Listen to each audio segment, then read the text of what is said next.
sa talagang diwa ng Biblia. Kaya kung hindi ho tayo mag-aaral, mga kababayan, ano mapapala natin? Basta nabasa sa Biblia, akala nyo iba, basta nabasa sa Biblia, salita na ng Diyos. Mali po yun. Sa isa pong banda, kung hindi mo alam na basahin ng Biblia, ang mangyayari ho sa'yo meron ng kontra ho.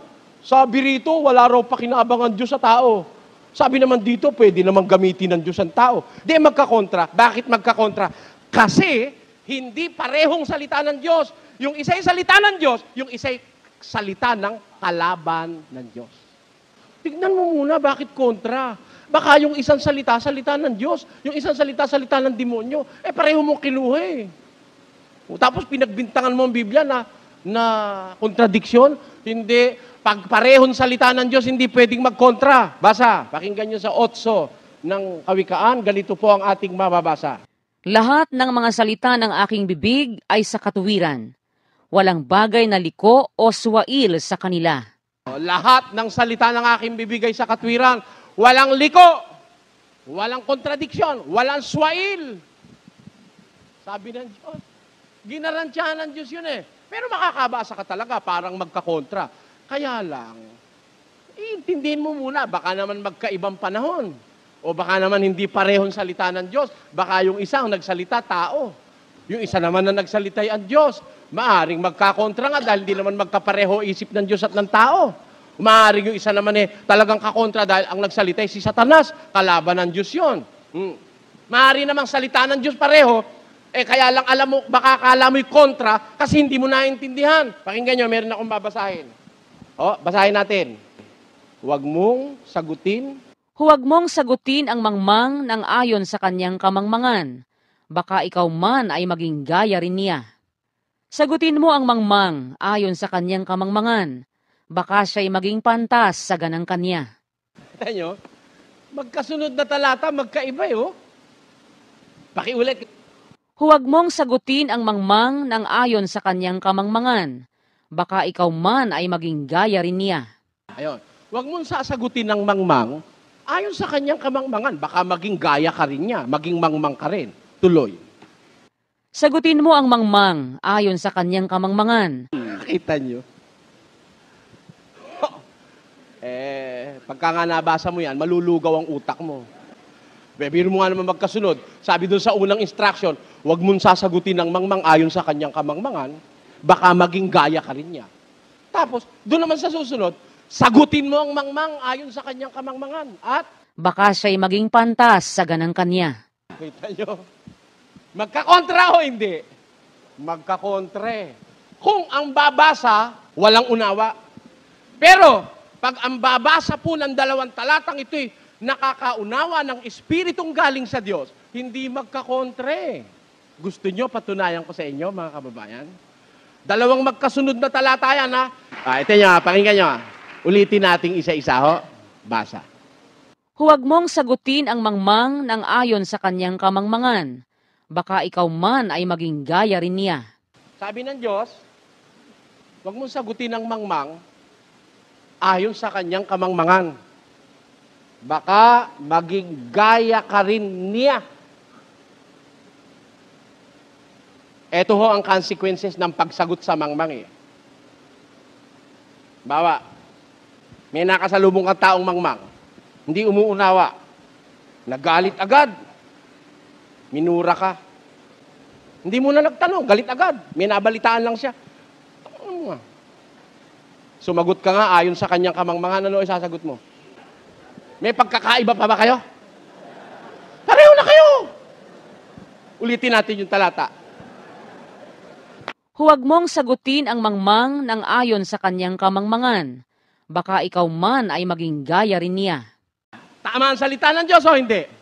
Tama Pag yung kamangmangan ng mga inayunan mo, pareho ka rin. Pareho na kayo, mami, ang dalawa.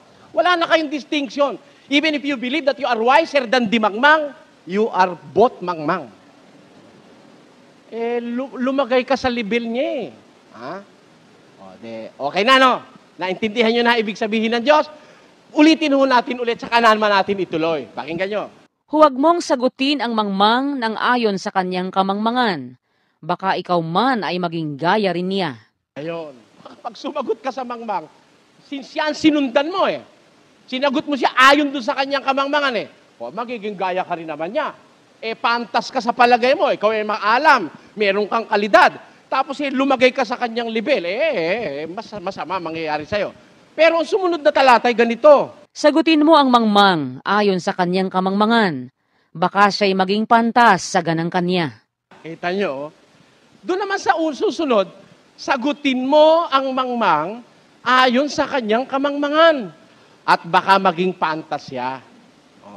Ito naman nagbibigay ng pag-asa na yung mangmang mahango sa kamangmangan. Ha?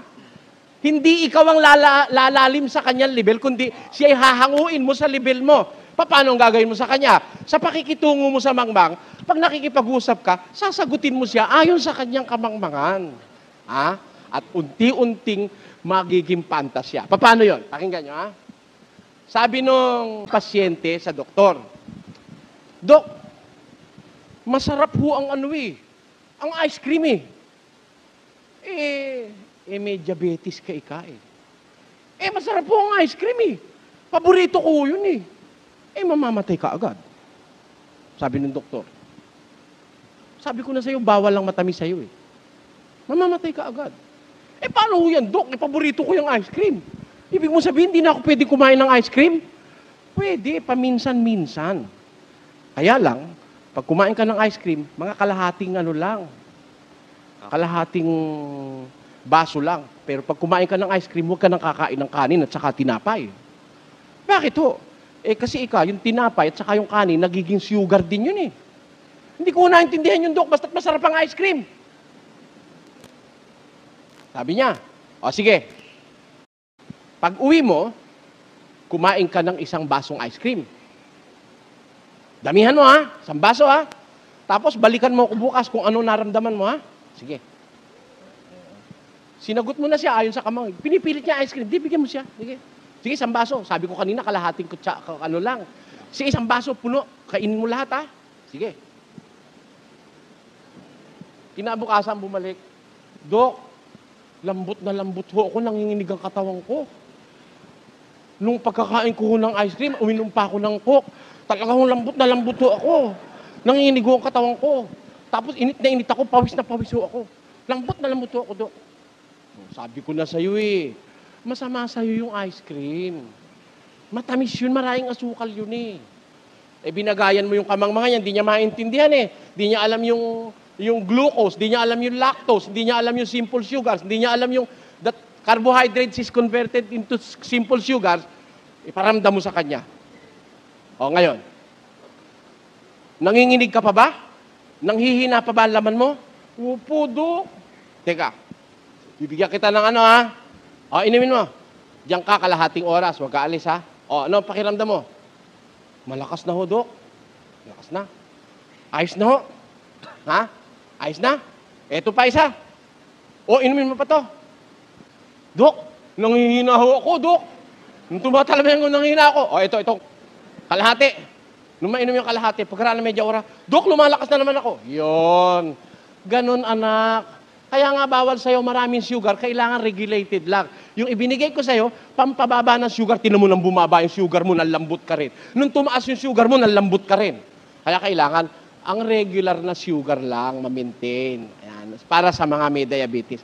Yung hindi nakakaintindi ng medisina, nung maramdaman niya yung sinasabi ng doktor, naniwala siya. O hindi ka na mahihirapang magpapaliwanag na kailangan ng insulin ganon. Hindi na. Yung naramdaman niya, matututo na yun Kaya sa susunod, inaalok ng ice cream. Patikim nga. Ito pa, Mari, sige ka. Ayoko.